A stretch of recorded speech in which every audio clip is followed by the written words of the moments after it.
She stood there crying, saying she'd tried to help me, saying she'd begged me to stop, saying she hadn't wanted to tell him but she couldn't watch her little sister destroy herself anymore. It was flawless, Oscar-level acting, and my father swallowed every word like scripture. He grabbed my arm hard, enough to bruise, and dragged me toward the front door. My backpack was still on the floor. He snatched it up and threw it at my chest so violently I stumbled backward. Then he opened the door. Rain poured down in sheets. Thunder rolled somewhere close. The temperature had dropped sharply since morning. He looked me straight in the eyes and said it again. "Get out. I don't need a broken daughter." He shoved me onto the porch. The door slammed. The deadbolt clicked. Just like that, at 15 years old, I was homeless. I stood there for 5 minutes, frozen in place. Not from the cold, from shock. I kept waiting for the door to open. Waiting for someone to say it was all a misunderstanding. No one came. My phone was still on my bedroom desk. I wasn't allowed to grab anything except what I already had. My backpack held textbooks, a half-eaten granola bar, and absolutely nothing that could keep me alive overnight. No coat, no cash, no way to call for help. It was 2011. Payphones technically still existed, but who carried quarters? Certainly not a straight-A student who spent her allowance on band posters. So I walked. I didn't plan it. My body just moved toward the only place that had ever felt safe. My grandmother Dorothy's house, 7 miles away. 7 miles doesn't sound like much when you're driving, but walking through freezing rain in canvas sneakers with no coat, it felt endless. Route 9 stretched ahead of me, dark and slick. Cars rushed past, spraying water, never slowing down. I was just a shadow on the roadside something people chose not to see. After 1 mile, I was soaked to the skin. After 2, my fingers went numb. After 3, my teeth wouldn't stop chattering. Still, I kept moving. Where else could I go? Hypothermia is sneaky. Your body shuts down quietly. Your thoughts get foggy. Sitting down feels like the smartest idea in the world. Made it 4 miles. Remember seeing a mailbox ahead and thinking, I'd rest for just a second. I never made it. My legs gave out. The gravel rushed up to meet me. Then everything went black. 3 hours after throwing his daughter into a storm, my father's phone rang. County police. They'd found a 15-year-old girl unconscious en route and hypothermia, transported to County General. Child Protective Services already involved. They wanted answers. Witnesses later said my father looked like a man watching his life collapse in real time. Karen was beside him when he got the call. And for the first time, her mask cracked, because the woman who found me wasn't just a passerby. Her name was Gloria Hensley, 35 years with child. Protective Services. She knew exactly what she was looking at, and she wasn't about to let it go. My father thought he was getting rid of a problem. What he actually did was light a fuse. The house could have burned to the ground around my father, and I'm honestly not sure he would have noticed. Grief hollowed him out. He went to work, came home, collapsed into his recliner, and disappeared into himself. So Karen stepped in. At 14, she became the adult. She cooked dinner, signed permission slips, made sure I caught the bus, answered phone calls, paid bills. She became the daughter my father leaned on, and he praised her endlessly for it. What would I do without you, Karen? You're so mature for your age, Karen. You're the glue holding this family together. What he never did not once was ask how she was surviving our mother's death. He just handed her the weight of the entire household and assumed she'd carry it without cracking. My father had 2 blind spots in life, his recliner and his eldest daughter. Both were worn thin, quietly unraveling, long past the point of repair. And he refused to see either. What no one noticed, what my father absolutely refused to see, was what happened when his back was turned. Karen wasn't just stepping up. She was building a kingdom. And in that kingdom, I wasn't family. I was a threat. It started small, almost harmless. Homework assignments that vanished the night before they were due. Permission slips that never reached my teachers. My favorite shirt shrinking in the wash. Then another shirt. Then another. Oops, she'd say. Must have been an accident. Birthday party invitations I mailed that somehow never arrived. Messages from friends that never reached me. Slowly, quietly, a reputation being built brick by brick without my knowledge, without my consent. Karen went to my teachers with sad eyes and a worried voice. Told them I was struggling after Mom died, that I was acting out, that I needed patience. She painted me as fragile, unstable, troubled, and everyone believed her. Why wouldn't they? She was responsible, reliable, mature, the perfect daughter. I tried to tell my father once. Sat him down, told him Karen was sabotaging me, that she was lying, that something wasn't right. He stared at me like I'd lost my mind. "You're just jealous," he said. "She's trying to help this family. You should be grateful." That was the day I stopped talking. I learned to stay quiet, stay small, survive long enough to leave. 2 years after my mother died, my father remarried. Jolene. At first she tried. Smiled a lot. Made casseroles. Played the role of the warm, welcoming stepmother. Karen immediately started calling her mom. I think it was strategic, a way to lock in her position as the loyal daughter, the one who moved on gracefully. I couldn't do it. Calling another woman mom felt like erasing the one I'd just lost. That quiet refusal cost me everything. From that day on, Jolene treated me like a guest who had overstayed her welcome. She and Karen formed a neat little alliance. And I wasn't invited. By 15, the roles were clear. Karen was the golden child, the responsible one, the one who could do no wrong. I was the problem. The difficult one. The daughter who just couldn't get it together. And then there was the money. Before she died, my mother had set up trust funds for both of us. $45,000 each. Not a fortune, but a lifeline. Something to help us start adulthood without her. Karen turned 18 in 2009 and got her money right away. It was gone in 11 months. A flashy sports car, designer clothes, expensive gifts for her boyfriend. Trent, a smooth-talking dreamer with zero income and endless big plans. By the time I was kicked out 2 years later, Karen was broke. Her trust fund was a memory. Trent was still chasing schemes, and my $45,000, still untouched, locked away until I turned 18, unless something happened to me first. See, my mother had included a clause, a safeguard she thought would protect us. If either daughter was declared legally incompetent or institutionalized before age 21, her money would be managed by a court-appointed family guardian. Karen and Trent understood exactly what that meant. If I were institutionalized for substance abuse, say, because drugs and cash were found in my room, someone would need to manage my trust. Someone responsible. Someone trustworthy. Someone like a concerned older sister. $45,000. That's what I was worth to Karen. The week before she destroyed my life, she put the plan into motion. Small cash withdrawals from my father's account.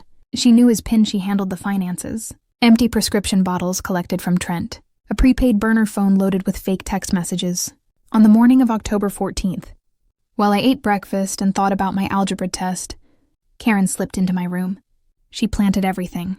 Cash in my dresser, pills in my closet, a scrap of paper with the burner phone number. Then she went to my father, tears ready, and told him. His youngest daughter had a secret. He believed her. Why wouldn't he? She'd spent 9 years being perfect. And I'd spent 9 years being framed without ever knowing it. By the time I walked through that front door after school, my trial was over. The verdict, guilty. The sentence, exile. That's how I ended up on Route 9, walking through October rain toward my grandmother's house like it was the last light left in the world. But Karen made one mistake. One tiny flaw in her perfect plan. She didn't account for Gloria Hensley. I don't remember collapsing, just gravel biting into my palms. And then nothing. Like someone switched off the world mid-scene. What I remember is waking up. Fluorescent lights. The sharp smell of antiseptic. A scratchy hospital blanket tucked around me like I mattered. And a woman sitting beside my bed. Silver hair and a neat bun. Reading glasses perched low. A paperback resting in her lap. She looked like someone's grandmother, but her eyes were sharp, measuring, unmissable. Her name was Gloria Hensley, 67 years old, retired after 35 years with Child Protective Services. On her way home from book club, her headlights caught sight of a girl on the roadside unconscious, soaked, alone. She pulled over without hesitation, wrapped me in an emergency blanket she kept in her trunk. Old habits. She stayed until the ambulance arrived. Followed it to the hospital, and 4 hours later, when I opened my eyes, she was still there. She handed me a cup of hospital coffee. And in that moment, I didn't just feel alive. I felt seen. The coffee she handed me tasted exactly like hospital coffee always does. Like regret, boiled at 200 degrees. "This is awful," Gloria said, grimacing after one sip. "But it's warm," and I laughed. Actually laughed. It surprised me how the sound came out of my mouth, like it still remembered how to exist. For the first time in hours, maybe days, her face softened into a small smile too. Not pity. Something else. A calm, knowing smile. That said, she understood far more than I'd even managed to say out loud. "There you are," she murmured, like she'd finally found the real me under all the fear. Then she leaned forward slightly. Now, tell me why a 15-year-old was walking alone on Route 9 in a storm. No coat, no phone. So I told her everything. The accusations. The screaming. The planted pills. The cash that wasn't mine. The way Karen had been quietly twisting my life for years, always smiling while she did it. I told Gloria things I'd never told anyone because no one had ever sat still long enough to listen. Gloria didn't interrupt, didn't question, didn't make that face adults make when they've already decided you're exaggerating. She just listened, nodded occasionally, eyes sharp, tracking every detail like it mattered. When I finished, she went quiet. A long, heavy quiet.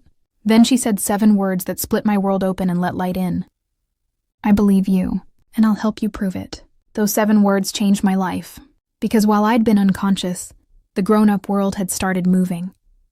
The hospital called police, because a minor found half dead on a roadside is not a normal situation. Police tried to contact my next of kin, which meant calling my father. I would have paid money to see his face when Officer Daniels delivered the message. From what I heard later, it went like this. Mr. Walls, your 15-year-old daughter was found unconscious on Route 9. She states you expelled her from your home tonight during a storm. Hypothermia. She's at County General, and Sir Child Protective Services has been notified. A caseworker is already on site. Bring whatever evidence you have.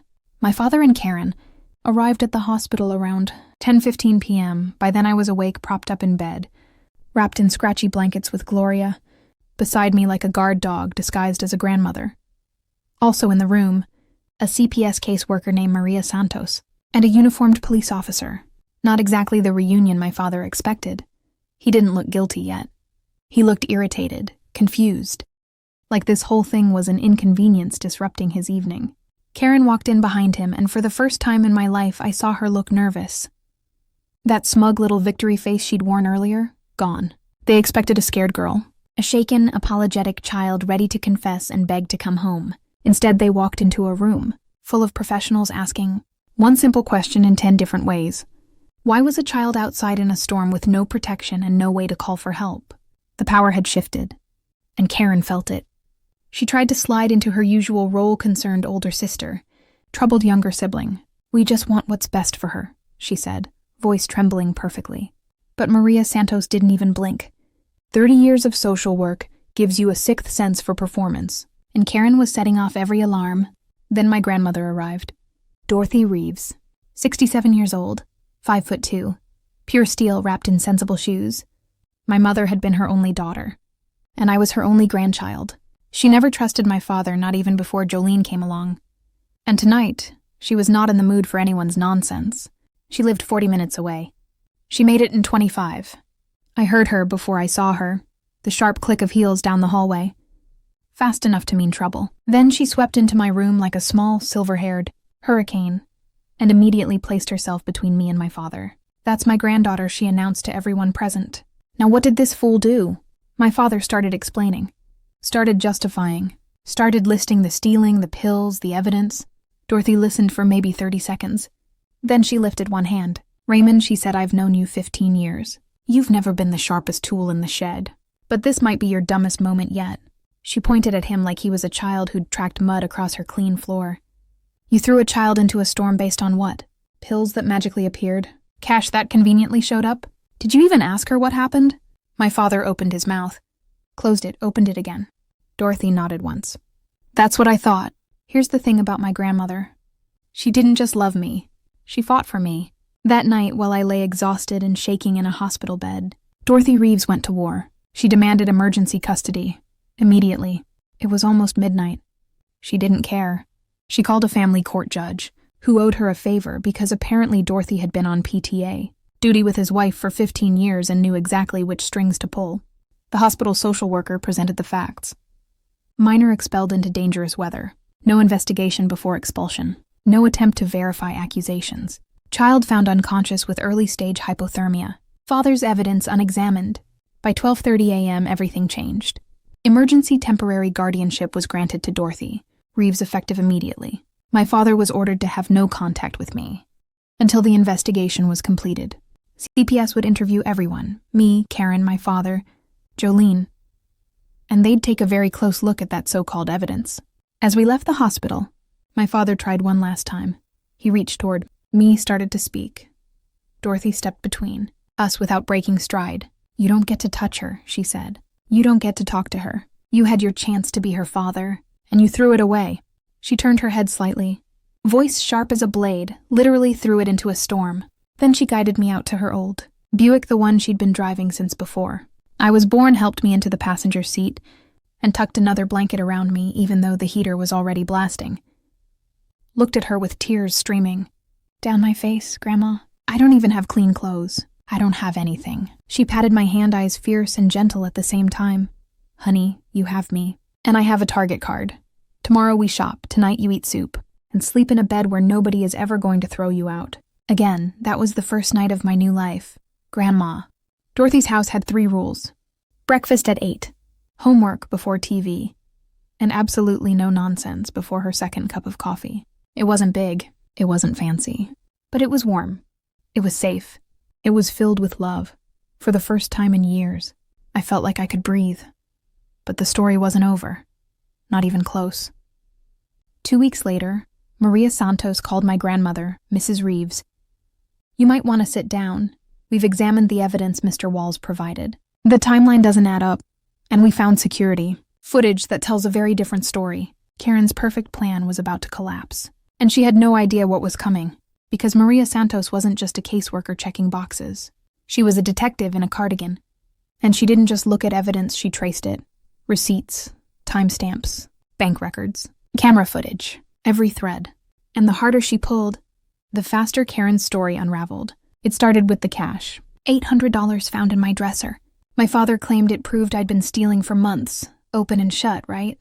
Except Maria. Santos checked the bank records. That $800 came from a single ATM withdrawal on October 14th, the same day. I was kicked out. The bank provided surveillance footage. Time. Stamp. 2:47 p.m. And the person on camera wasn't me. It was Karen. Clear as day. Same ponytail. Same jacket. Same car in the background. Her white sedan with the dent in the bumper from when she backed into a mailbox last summer. And my alibi? Bulletproof at 2:47 p.m. I was sitting in 5th period chemistry learning about molecular bonds. Attendance showed me present until 3:15. My teacher remembered me asking a question about covalent electrons. 30 witnesses. Electronic logs. I couldn't have made that withdrawal. Physically impossible. Karen thought she was clever. But here's the thing about being a mastermind. You actually have— She used our father's card without remembering banks have cameras. She pulled money in broad daylight without checking where I'd be.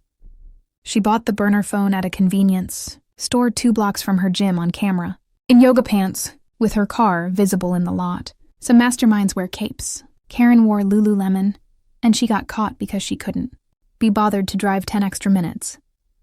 Then there were the pills. The bottles in my closet traced back to a prescription for Trent, Barlow, Karen's boyfriend. Anxiety medication, filled at the pharmacy on Oak Street. Maria Santos called the pharmacy and found something interesting. Trent had reported the pills stolen, filed a police report and everything. Such responsible behavior, except he filed it on October 17th, 3 days after I was kicked out. So if the pills were already stolen and planted in my room on October 14th, why wait 3 days to report the theft? The answer was obvious. Because they weren't stolen. Karen gave him the bottles to plant, and he reported them missing afterward to cover the trail and get a refill. That delayed theft report was basically a neon sign screaming, "We planned this, and if this story is hitting close to home, stick with me, because what happens next? It's worth every second. Drop a like if you're rooting for me." That support meant everything. But the real smoking gun? The burner phone.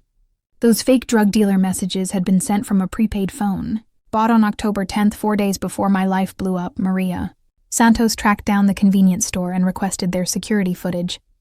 The buyer was a young woman. Brown hair pulled into a ponytail. Athletic build. Paid in cash.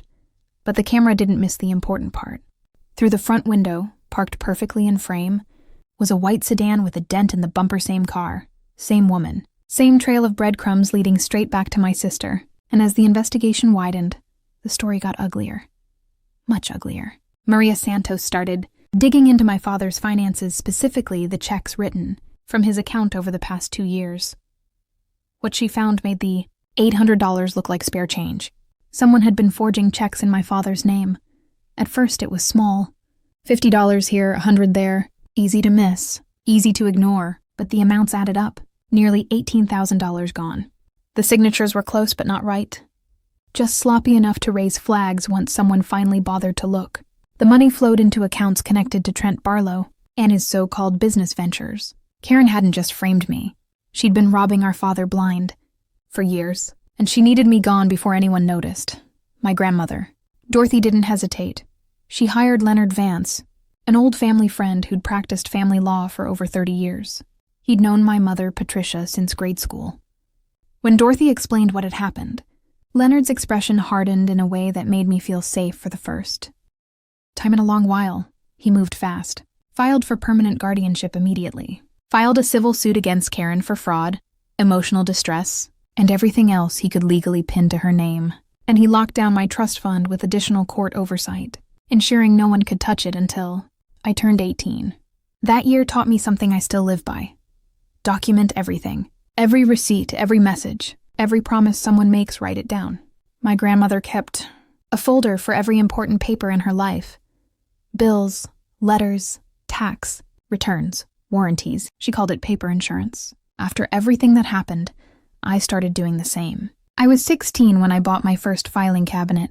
I still have it. Some habits save your life. Living with Grandma Dorothy felt like learning how to breathe again after years underwater. Her house wasn't big. 2 bedrooms, 1 bathroom, a kitchen that smelled like coffee and cinnamon. But it was warm.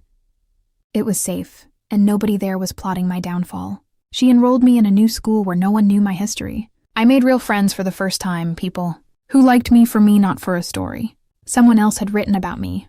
I started therapy, slowly untangling years of manipulation I hadn't even realized I'd internalized. Dorothy didn't have many rules, but she was serious about one. Dinner at 6. No exceptions. She said chaos could wait until after meatloaf. Honestly, best advice I've ever received. Meanwhile, my father's world was unraveling. The CPS investigation put the entire Walls household under a microscope.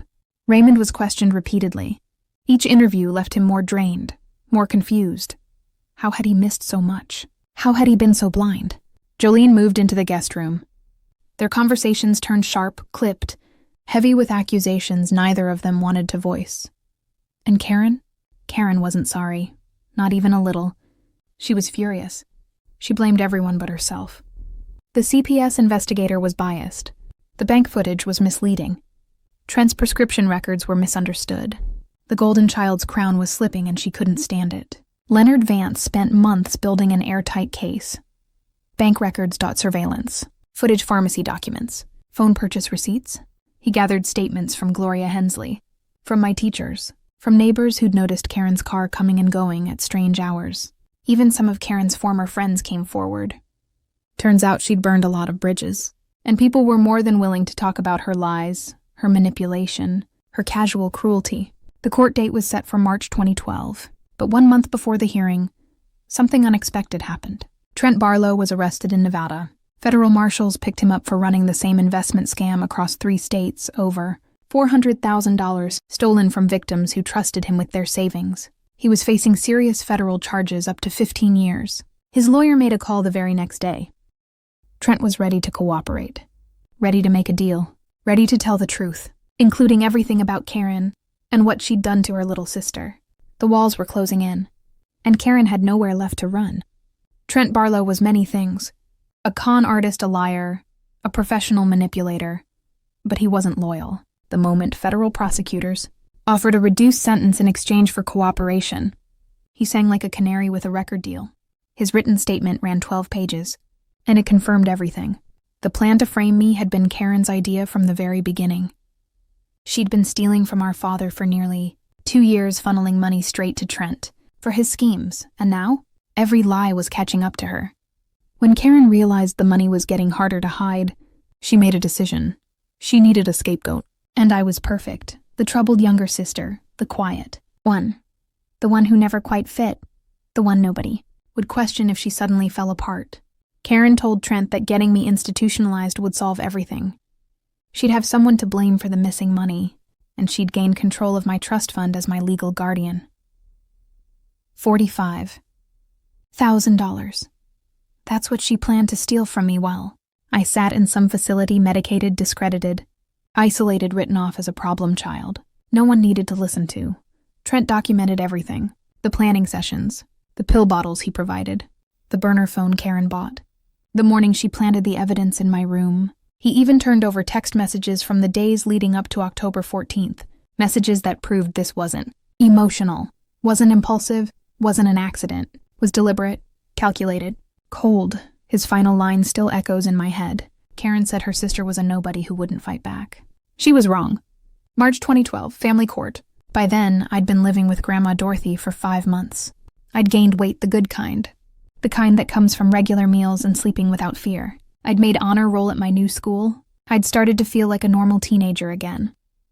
But the moment I stepped into that courtroom, I was 15 all over again. Small, terrified, wondering if anyone would believe me this time. Grandma Dorothy squeezed my hand. Leonard Vance gave me a calm nod. And Gloria Hensley was there too, sitting quietly in the gallery.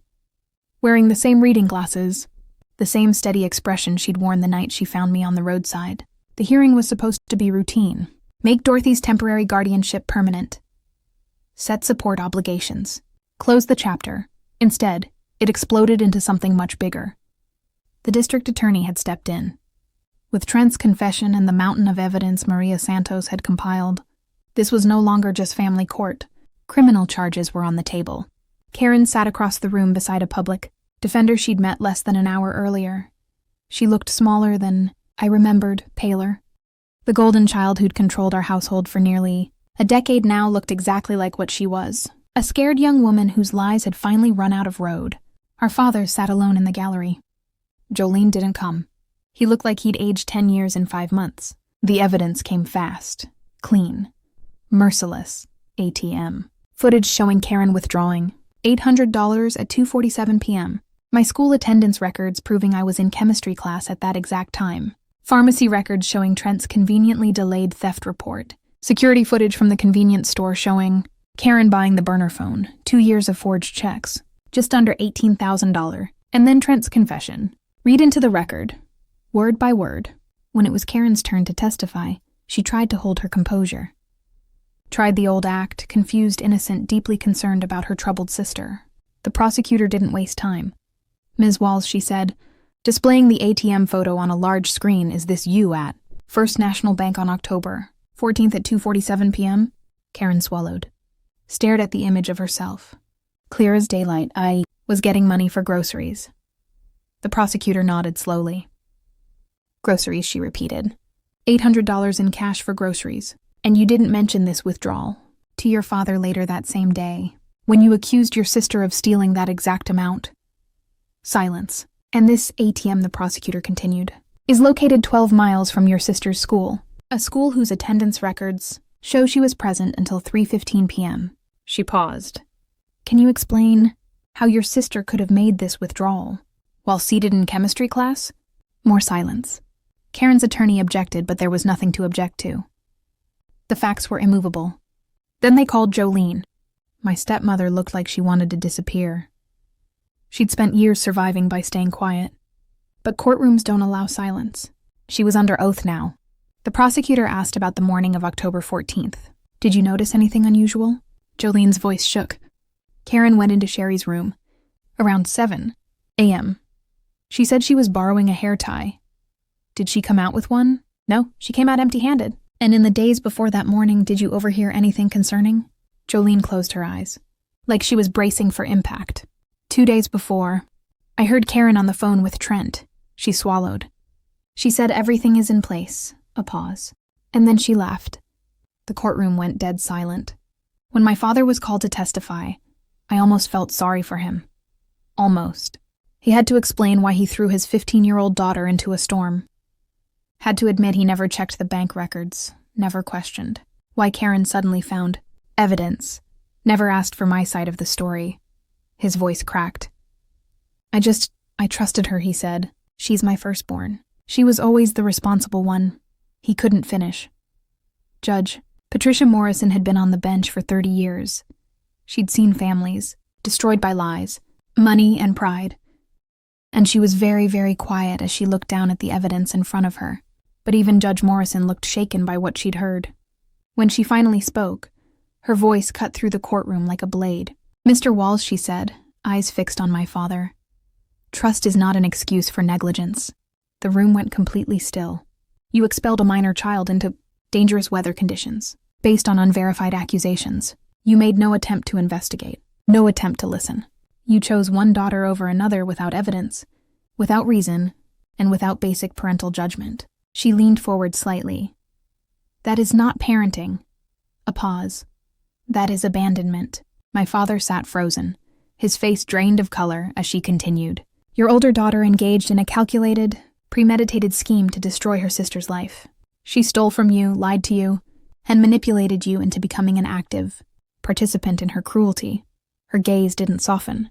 And you allowed it because it was easier to believe the daughter, who made you feel good, than to actually parent the daughter who needed you." Karen's sentence came swiftly, and it came down hard. Fraud, theft, filing false statements to law enforcement, child endangerment. Her public defender negotiated a plea deal to avoid a full trial.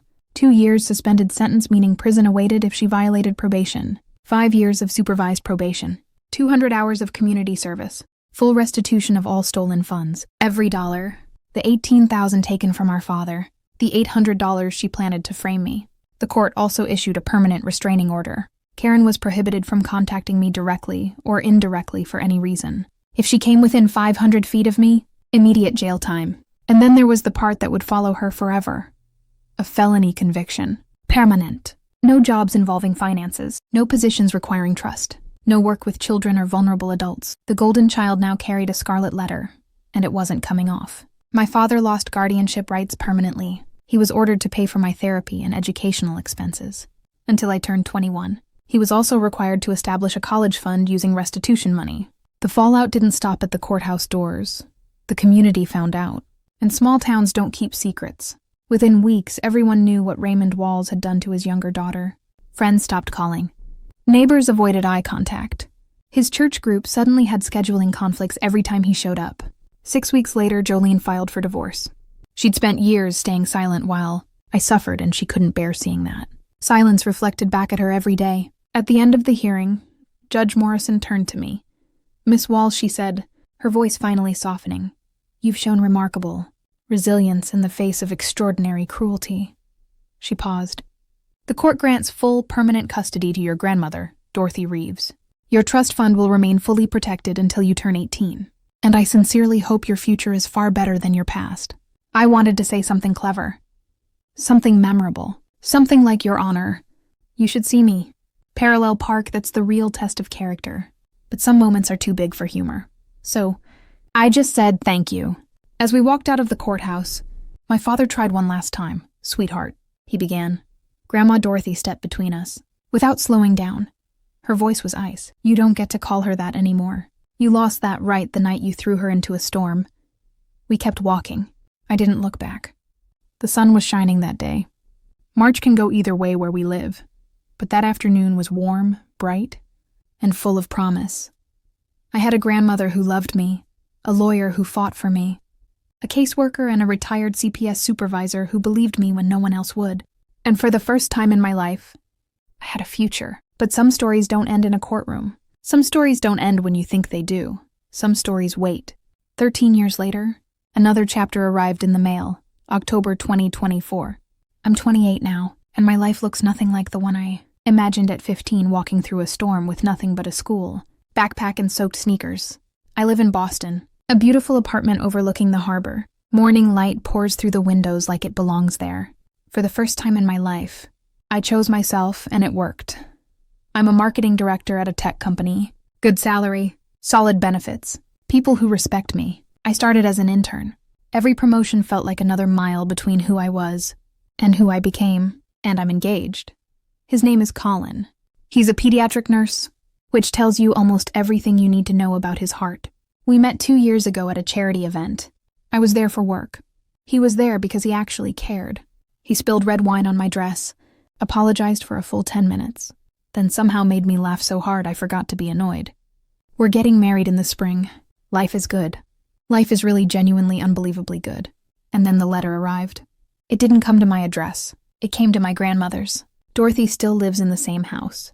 Still sharp at 80. Still loyal to her 3 rules. Breakfast at 8. Responsibilities before relaxation. And absolutely no nonsense before coffee. Some things don't need fixing. She called me and said, something had arrived that I needed to see. Her voice was careful, neutral.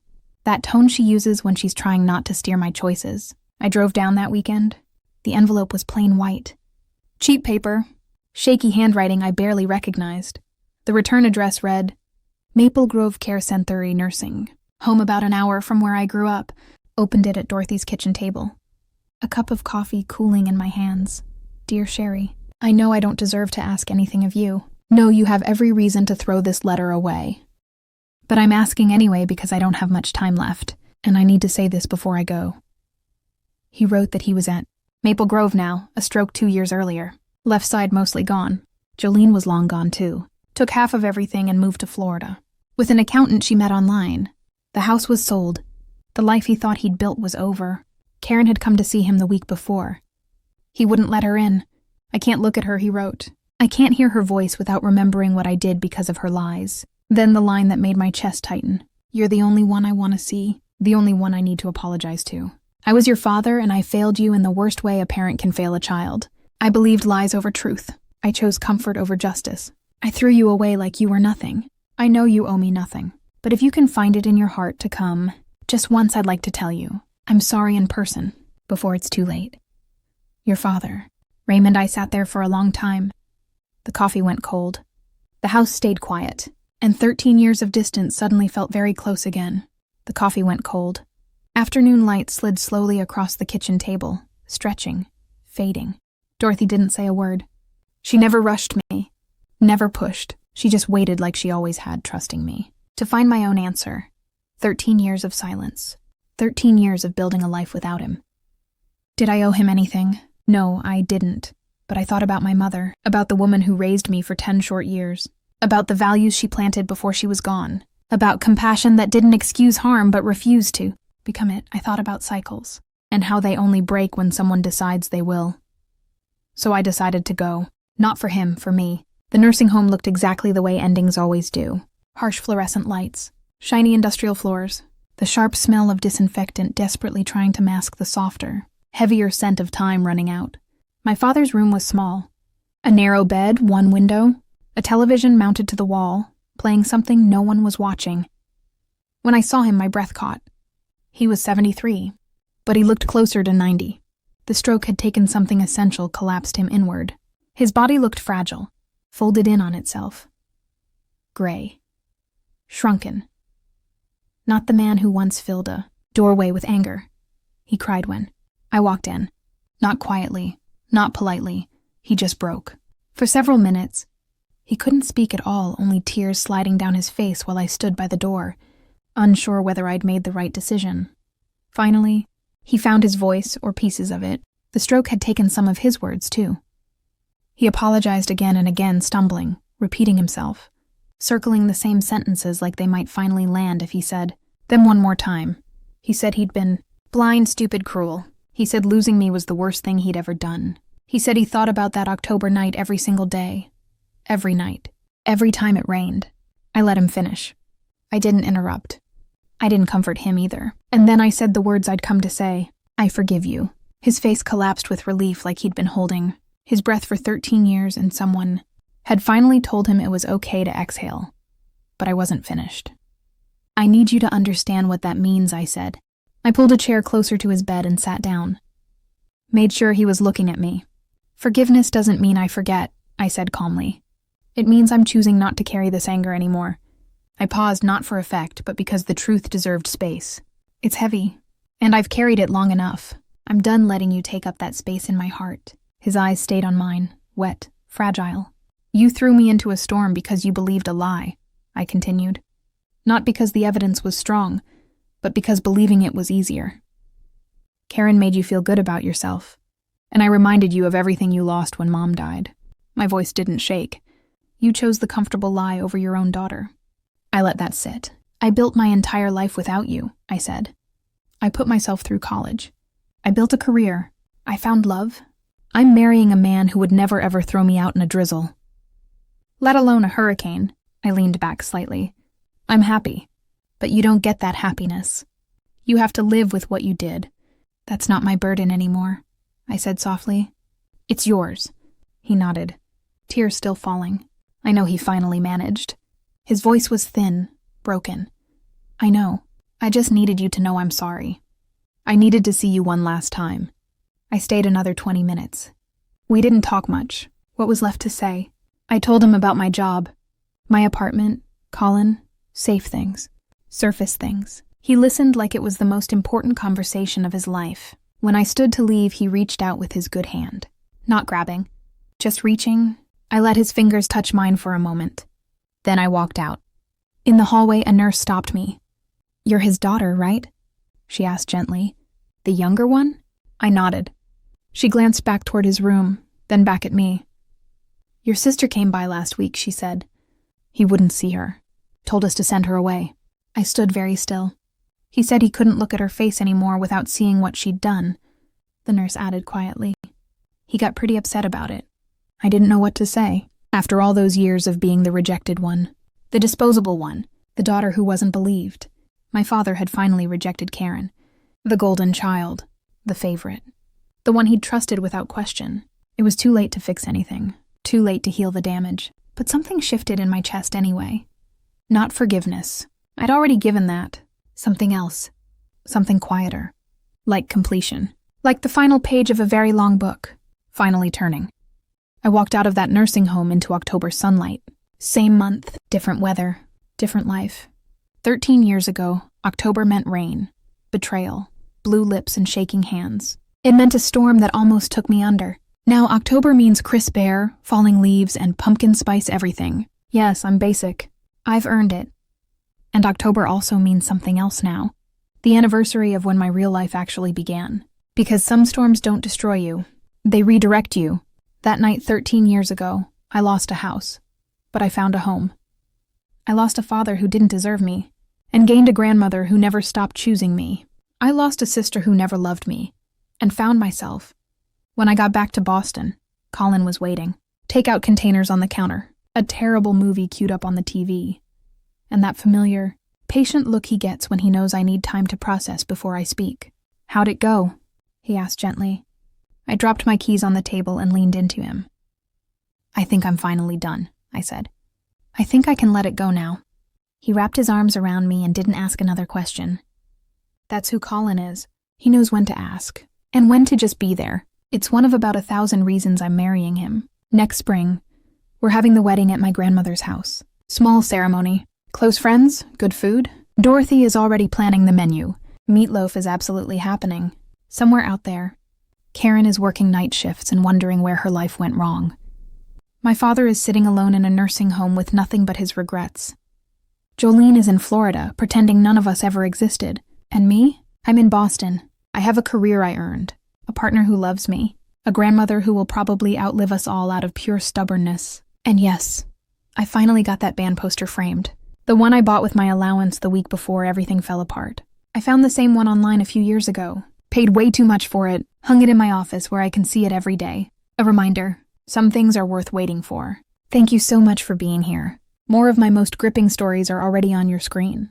Click one now. Don't miss the best part. I promise, you'll love it. See you in the next story.